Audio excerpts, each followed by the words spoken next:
Hi everyone, it's Chris Hansen here, Senior Solutions Consultant at Adobe, and today I'm going to be talking to you about one of the features that came out at Adobe MAX 2020 in Photoshop, which is sky replacement. Now, for those of you that have used sky replacement before, it isn't something fairly new, but the technology has advanced quite a bit, and I'm going to show you how to use it now, utilizing Adobe Sensei's capabilities, which obviously will save you time and get you some really staggering results. So, using this feature, you can now get the mood that you want in your photo if the shooting conditions weren't perfect. So let's jump straight into Photoshop. Now, as you can see here, I've got a lovely photo that I've taken, and all I'm going to do here is go over to Edit and go to Sky Replacement right here. This will bring up a dialog box, as you can see. And now all I'm going to do is just basically start making some adjustments. You can see already that it's changed the sky using one of the default skies here. So if I wanted to, I can click on this and just scrub through some skies here. Now let's just have a look at a few. If I click on this one, you can see it's a lot more cloudy. Let's just have a look at something a little bit more drastic that will change the sky.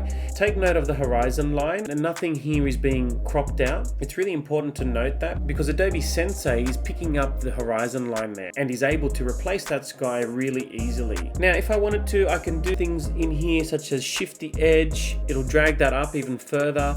I can bring that down just so that I can make sure that I'm getting the exact edge that I want. Even with the face edge itself, I can bring that down and you can see the reflection alter there. But now I can even do things like adjust those elements in here. So things like brightness, even the temperature. So as you can see here, I can get a little bit cooler with that shot.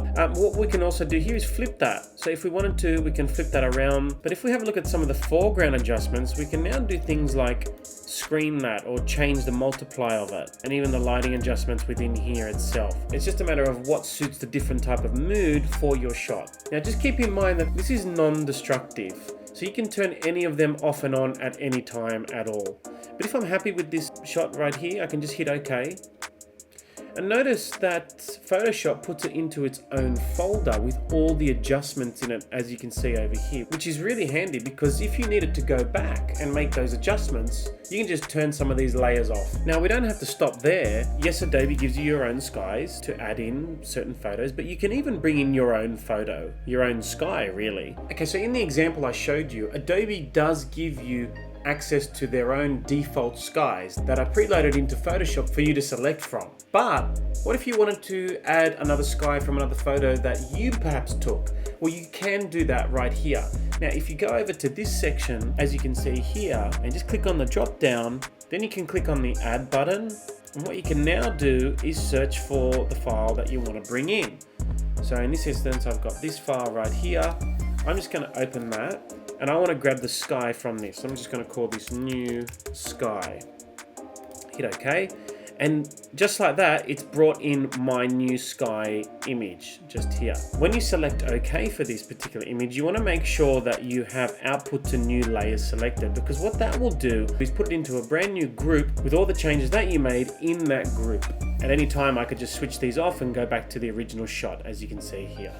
Now, this is exactly how you want this tool to work. It is non-destructive, as I mentioned earlier, and you can turn each of them on and off at your will. So go in, have a play, have a look at what you can do with it. It's a very powerful tool, as you can see. And that's it, using Adobe Sensei's capabilities for the new sky replacement tool. Have a look at what you can do with your existing photos in order to get you the desired outcome that you want. And with that, hit the like button if you like this video, and hit that subscribe button if you want to see more. And remember, never stop creating.